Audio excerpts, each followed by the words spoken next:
जो आज का टॉपिक है वो है मौर्य प्रशासन के बारे में। ठीक है, तो इससे पहले हमने राजनीतिक यानी कि राजा जितने भी रहे हैं उस चीज के बारे में अभी तक पढ़ा था कि राजा कौन कौन से रहे हैं और अशोक ने क्या क्या काम किया और चंद्रगुप्त मौर्य ने क्या काम किया, बिंदुसार ने क्या काम किया है, अशोक के बारे में, अशोक के जीवन के बारे में हमने डिस्कस किया। और साथ में हमने अशोक के अभिलेख के बारे में भी पढ़ा है। ठीक है, तो उसके उत्तराधिकारी कौन कौन सी चीजें हैं। और अधिकतर मैं आपको पहले बता देता हूं कि जो अशोक, अगर अशोक ने युद्ध नीति छोड़ी है तो इससे वजह से मौर्य साम्राज्य का पतन नहीं हुआ है। ठीक है, तो ये सारी चीजें इंपॉर्टेंट चीजें हैं जो आपने ध्यान रखनी है। उसके उत्तराधिकारी के वजह से ये वो चीजें हुआ है। ठीक है, तो वो सारी चीज उसके जो उत्तराधिकारी थे वो कमजोर निकले जिसके कारण मौर्य साम्राज्य का क्या हुआ, पतन हुआ। ठीक है, रीजन ये है। आज हम जो पढ़ने वाले हैं वो पढ़ने वाले हैं मौर्य प्रशासन के बारे में। ठीक है, मौर्य प्रशासन के बारे में पढ़ने वाले हैं कि मौर्य का जो प्रशासन है, जो एक साम्राज्य था, भारत का पहला साम्राज्य, ये आपको बहुत जानना जरूरी है कि जो मौर्य प्रशासन वो कैसा था, यानी कि भारत का पहला जो साम्राज्य है वो चलता कैसे था, शासन कैसे किया जाता था। तो वो चीजें हम बारे में पढ़ने वाले हैं। ठीक है, तो इसमें से आपको केंद्रीय प्रशासन के बारे में हम पढ़ने वाले हैं थोड़ा, और सामाजिक जीवन के बारे में भी पढ़ने की बताएंगे कि क्या क्या समाज में कैसे लोग रहते थे, राजा कैसा रहता था, वो सारी चीजें आपको पता चलेगी कि 321 बीसी से लेकर 187 बीसी में हुआ क्या, कैसा शासन चलाया, वो सारी चीजें आपको इसमें देखने को मिलेगी। अब केंद्रीय प्रशासन के बारे में आपको आना चाहिए। केंद्रीय प्रशासन जहां पर राजा होता है एक तरफ से, जहाँ राजा उसके मंत्री होते हैं, वो सारी चीजें हैं, वो केंद्रीय प्रशासन होता है। तो प्रशासन कैसा था कि मौर्य प्रशासन जो था वो राजतंत्रात्मक था, मतलब राजा ही सब कुछ था, राजा ही सब कुछ था, ऐसा नहीं कि प्रजातंत्र था। यार ना, अभी इनके अंदर राजत्व का सिद्धांत नहीं आया है। राजत्व मतलब कि वो अपने आप को भगवान जैसा नहीं मान रहा है। अभी अभी वो एक राजा है, एक तरफ से इतना विशाल भी नहीं हुआ है। तो ये राजतंत्र नहीं, राजा का शासन था। उसके बाद उस राजा के साथ 18 तीर्थ होते थे। 18 तीर्थ मतलब मंत्री, ये मैंने आपको बताया मंत्री, और इनको महामात्य भी कहा जाता है। ठीक है, तो आपके इसके जगह क्या आ सकता है, महामात्य। ठीक है, जो हम डिस्कस करने वाले हैं कौन कौन से, इनको महामात्य भी कहा जाता था, यानी कि मंत्री को। और इनके लिए एक इसके लिए एक उपदा परीक्षण, जिसको बोलते हैं उपदा, जैसे बोलते नहीं कि काबिलियत, योग्यता, एक परीक्षण किया जाता था, वही वो 18 तीर्थ बनते थे। ठीक है, और ये सारा का सारा वर्णन पता किसने किया है, कौटिल्य। मैंने पहले बताया उसने एक किताब लिखी है अर्थशास्त्र, उसमें डिस्कस किया कि राजा कैसे चुनता था या मंत्री कैसे चुने जाते थे। ठीक है, तो वो इस चीज में वर्णन किया, तो ये उसने डिस्कस किया है। जो मैं बता रहा हूं वो कौटिल्य के अर्थशास्त्र में वर्णन है। ठीक है, उस चीज के बारे में। अब मैंने जैसे बताया कि 18 तीर्थ कौन कौन से थे। 18 तीर्थ, पुरोहित, समाहर्ता, समाहर्ता था जो राजस्व को इकट्ठा करता है। ठीक है, जो राजस्व को इकट्ठा करता है। और संनिदाता होता है जो कोषाध्यक्ष होता है, जिसके पास पैसा जाता है, कोषाध्यक्ष, पैसा को रखने वाला, वित्त मंत्री टाइप का, ये कह सकते हैं। ठीक है, उसके बाद सेनापति, तो आप समझ गए होंगे, सेनापति सेना को चलाने वाला। तो ठीक है, तो इसके अलावा बहुत सारी चीजें हैं, बट मैंने इंपॉर्टेंट बताया, दंडपाल, अंतपाल, अर्धदुर्गपाल, ये सारी चीजें और भी बहुत सारे हैं, बट आपको मैंने इंपॉर्टेंट चीजें बताई। इसके बाद इसमें कौटिल्य ने कुछ 26 अध्यक्षों की नियुक्ति भी की है। जैसे होता है ना कि किसी का चेयरमैन होता है, बना दिया किसी चीज का अध्यक्ष, बना दिया कि तेरे अंडर है ये तेरे देखना है। टैक्स का अलग होता था, सेनापति का अलग होता, घोड़े को देखने वाला अलग होता था। ये सारे अलग अलग उसने एक अध्यक्ष बना दिए थे, 26।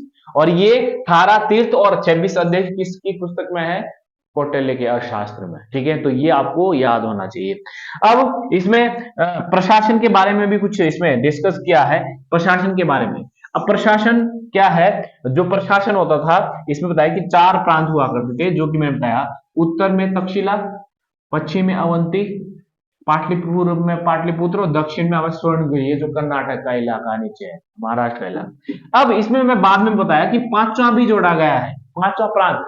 ये पांचवा प्रांत वह है जहां पर कलिंग का आक्रमण हुआ था, यानी कि पांचवा प्रांत कौन सा होगा, जो इस साइड में होगा, यानी कि पूर्व दक्षिण में होगा या दक्षिण पूर्व में होगा, वो है कलिंग। तो उस समय कितने प्रांत थे, चंद्रगुप्त मौर्य के समय कितने थे, 4, और अशोक के समय थे 5। पांचवा कौन सा? कलिंग। ठीक है, ये सारी चीजें हैं जो इसमें वर्णन किया, क्योंकि इसने कलिंग को जीता था। ठीक है, तो ये आपको, हाँ, अगर आपको ये पूछा जाए कि उस समय प्रांत को क्या बोला जाता था? चक्र। ठीक है, जैसे हम बोलते हैं ना राज्य आज, वैसे ही बोलते चक्र प्रांत, यानी कि मौर्य साम्राज्य में टर्म क्या थी प्रांत के लिए? वो थी चक्र। ठीक है, ये बात है। इसके बाद मैंने थोड़ा और डिस्कस किया है नीचे, जो आपको और पता चलेगा कि कैसा और प्रशासन कैसे चलेगा, तो वो आपको इसमें पता चलेगा कि कैसे कैसे चीजें। साम्राज्य समझ रहे हो, पूरा साम्राज्य, पूरा एक देश एक तरफ का है।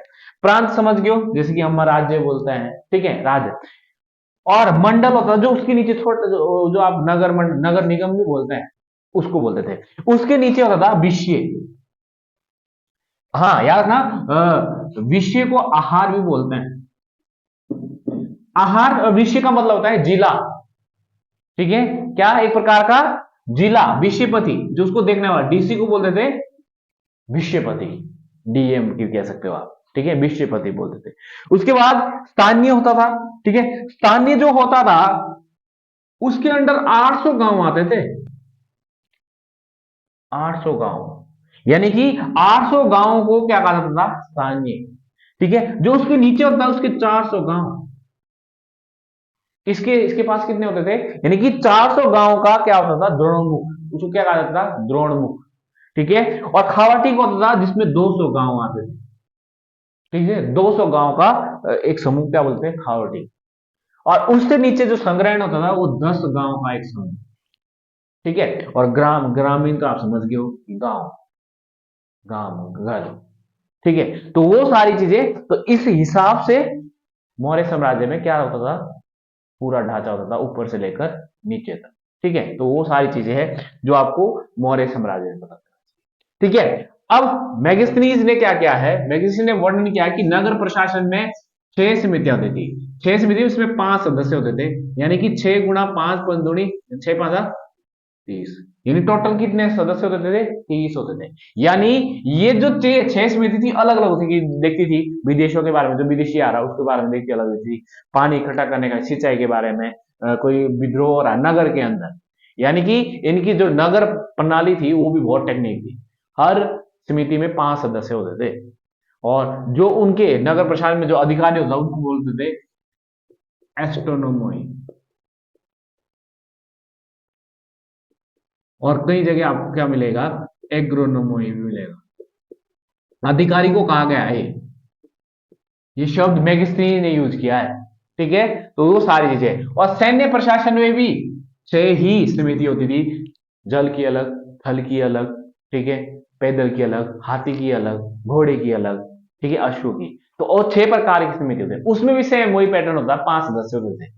ठीक है, तो वो आपको पता होना चाहिए कि नगर प्रशासन में भी 6 समितियां होती थी। ठीक है, जो अलग अलग विषय को देखती थी। ठीक है, और सैन्य प्रशासन भी अलग है, घोड़े को देखने वाला अलग, पैदल देखने वाला अलग, कमेटी थी एक तरफ से प्रशासन चलाने की। ठीक है, तो वो सारी चीजें इसमें देखने को मिलती है। न्याय प्रशासन, न्याय प्रशासन 2 टाइप का होता था, एक धर्मस्थयी और एक कंटक शोधन। ये भी कौटिल्य ने अपने इसमें बताया है कि न्याय कैसा होता था। अब धर्मस्थली होता था जो दीवानी होता है, दीवानी मतलब छोटे मोटे मामले, दीवानी छोटे मोटे मामले। ठीक है, छोटे मोटे घर के जो भी होते हैं इधर उधर के, लड़ाई लुड़ी के। और ये होते थे फौजदारी,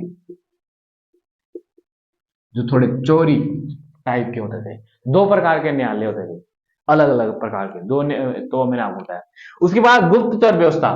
गुप्तचर व्यवस्था बहुत मतलब अच्छी थी, सशक्त थी। संस्था थे जो एक ही जगह रहते थे गुप्तचर, एक ही जगह जो गुप्तचर रहते थे उनको बोलते थे संस्था। और संचारण में संचरण करना, घूमना फिरना, जो घूमते रहते, घूमने वाले गुप्तचर।